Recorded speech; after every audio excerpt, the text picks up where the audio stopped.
வணக்கம் நண்பர்களே. நமது உடல்ல மிகவும் முக்கியமான மூட்டுகள்ல ஒன்று தாங்க முழங்கால் மூட்டு. ஆனா இன்னைக்கு பலரும் அனுபவித்து வரக்கூடிய ஒரு பிரச்சனை என்ன தெரியுமா? முழங்கால் வலி தாங்க.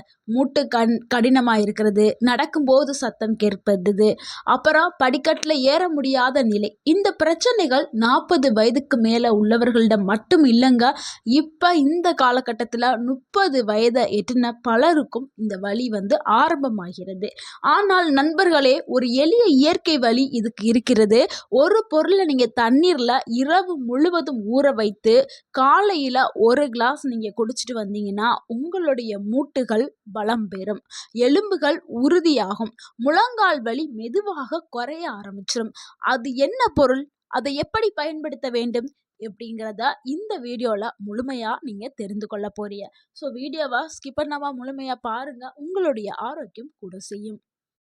நண்பர்களே, முழங்கால் வலிக்கு மிகவும் சிறந்த ஒரு இயற்கை மருந்து அதுதாங்க வெந்தயம். இதை இங்கிலீஷில் ஃபெனுக்ரீக் சீட்ஸ் அப்படின்னு சொல்லுவோம். வெந்தயத்தில் அப்படி என்ன சத்துக்கள் இருக்குது அப்படின்னு நீங்கள் நினைக்கலாம். அதில் கால்சியம் சத்து இருக்குது, இரும்பு சத்து இருக்குது, மேக்னீசியம் இருக்குது, புரதம் இருக்குது, ஆன்டி ஆக்சிடென்ட் இருக்குது.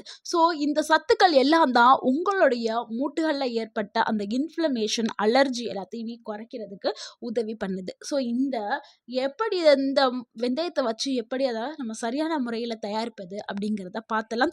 இந்த வைத்தியம் செய்கிறது மிக மிக ரொம்ப எளிமையானது. இதுக்கு தேவையான பொருட்கள்: 1 டேபிள் ஸ்பூன் வெந்தயம், அதிகமாக எடுக்காதீங்க, 1 டேபிள் ஸ்பூன் போதும். 1 கிளாஸ் தண்ணீர் எடுத்துக்கிறேங்க. எப்படி செய்கிறதுனா, இரவில் 1 கிளாஸ் தண்ணியில் 1 டேபிள் ஸ்பூன் வெந்தயத்தை போட்டு ஊற வச்சுருங்க.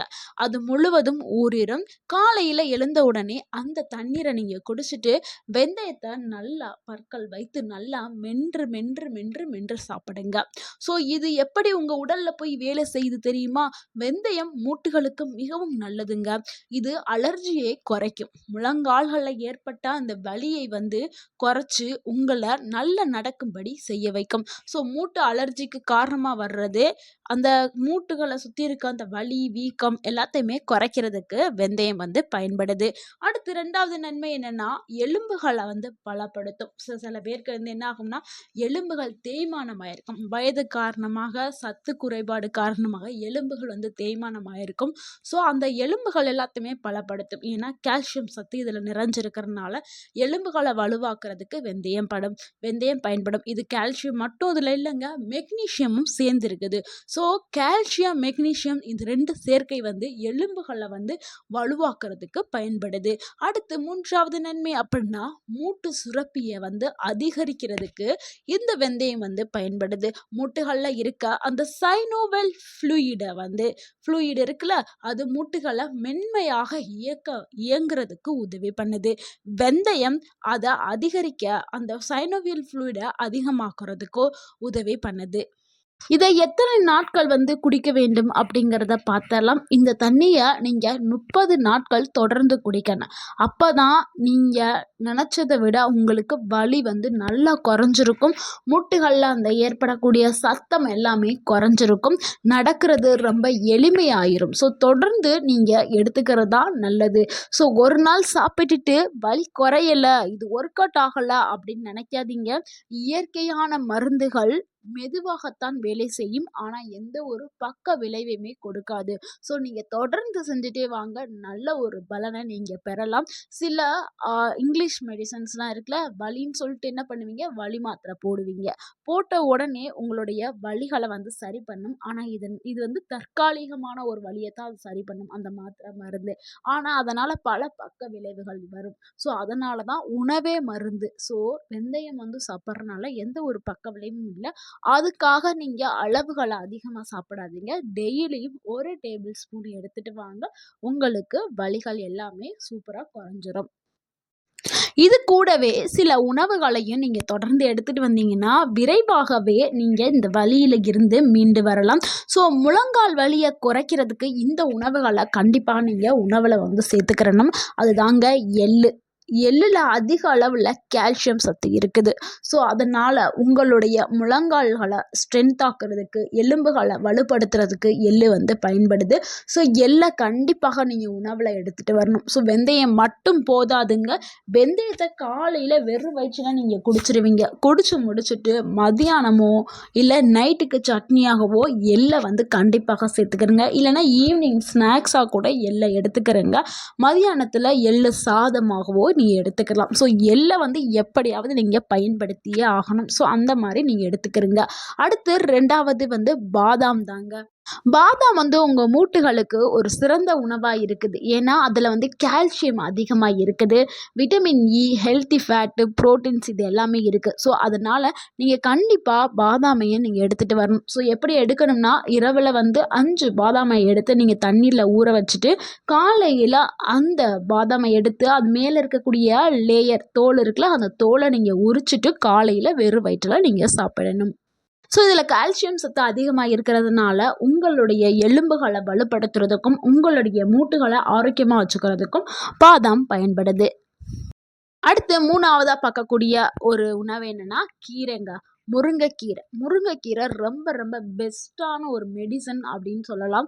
ஏன்னா இது ரொம்ப சீப்பாக கிடைக்கக்கூடியது. நீங்கள் நோயின்றி 100 வயது வாழணும்னா நீங்கள் கண்டிப்பாக முருங்கைக்கீரை ஒன்றை நீங்கள் எடுத்துகிட்டு வந்தாவே போதும்.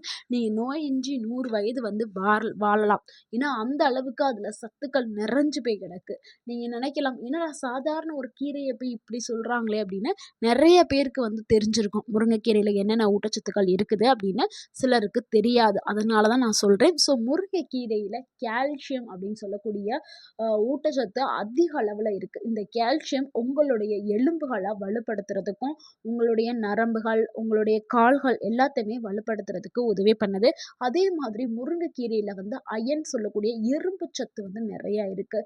முக்கியமாக பெண்களுக்கு வந்து இரும்பு சத்து வந்து இரும்பு சத்து குறைபாடுனால அனிமியா, ரத்த சோகைன்னு சொல்லக்கூடிய நோய் வந்து நிறையா வருது பெண்களுக்கு. குறிப்பாக வந்து கர்ப்ப காலத்தில் இருக்கக்கூடிய பெண்களுக்கு வந்து இந்த ஹீமோகுளோபின் வந்து கம்மியாயிரும். அதாவது ஹச்பின்னு சொல்லுவாங்க. அந்த ஹீமோகுளோபின் கம்மியாகி அனிமியாவுக்கு போயிடுவாங்க. ஸோ அவங்கெல்லாம் கண்டிப்பாக முருங்கைக்கீரை எடுத்துக்கிறணும். ஸோ முருங்கைக்கீரை வந்து எல்லா நோய்க்குமே ஒரு சிறந்த ஒரு கீரையாக இருக்குது. அதனால தான் நான் திருப்பி திருப்பி சொல்கிறேன். இது ஈஸியாக கிடைக்கக்கூடியது. இந்த வீடியோ பார்க்குறவங்க கண்டிப்பாக முருங்கைக்கீரையை வாரத்தில் 3 முறை பயன்படுத்துங்க.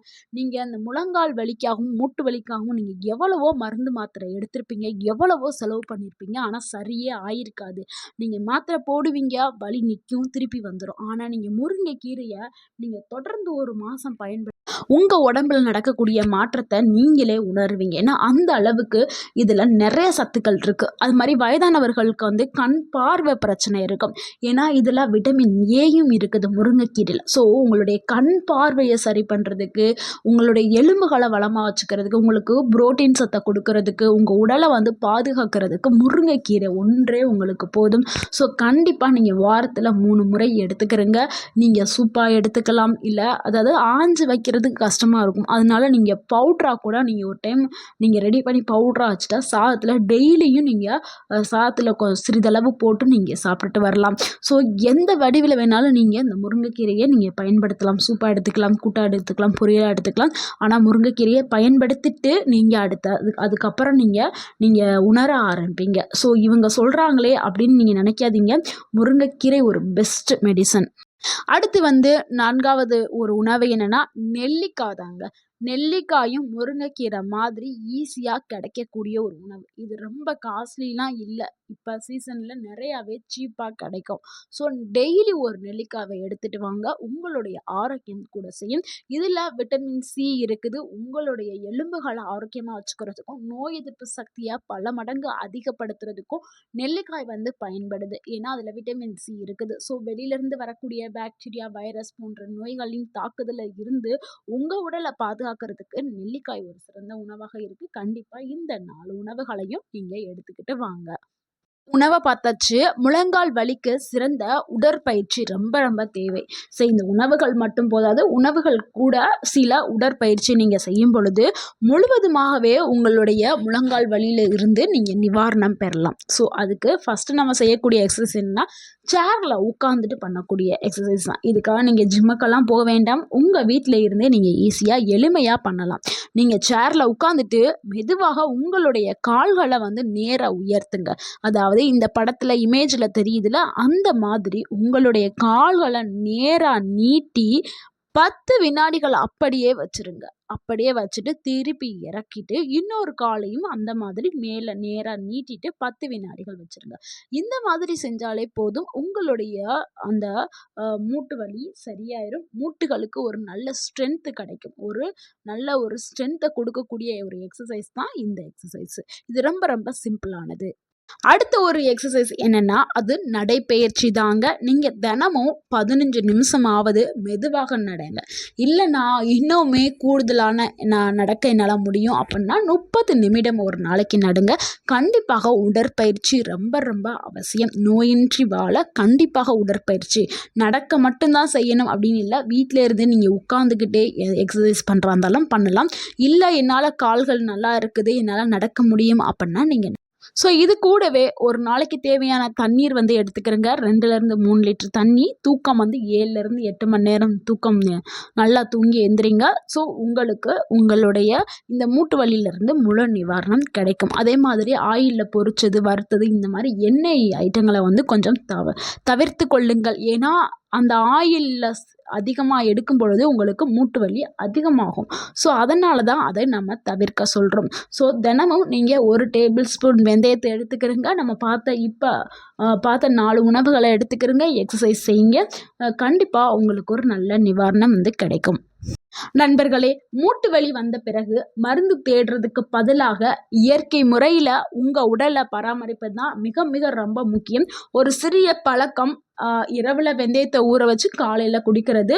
இது உங்களுடைய எலும்புகளை ஆரோக்கியமாக்கும், மூட்டுகளை ஆரோக்கியமாக்கும், உங்கள் உடலுக்கு நல்ல சக்தியை கொடுக்கும். ஸோ இதை நீங்கள் செஞ்சுட்டே வாங்க. கண்டிப்பாக உங்களுடைய மூட்டு வலி சரியாயிடும். இந்த வீடியோ உங்களுக்கு பயனுள்ளதாக இருந்திருந்தால் இந்த வீடியோக்கு ஒரு லைக் பண்ணுங்கள். இந்த வீடியோவை உங்களுடைய ஃப்ரெண்ட்ஸ் அண்ட் ஃபேமிலிக்கு ஷேர் பண்ணுங்கள். மறக்காமல் நம்ம சேனலை சப்ஸ்கிரைப் பண்ணுங்கள், சப்போர்ட் பண்ணுங்கள், கமெண்ட் பண்ணுங்கள்.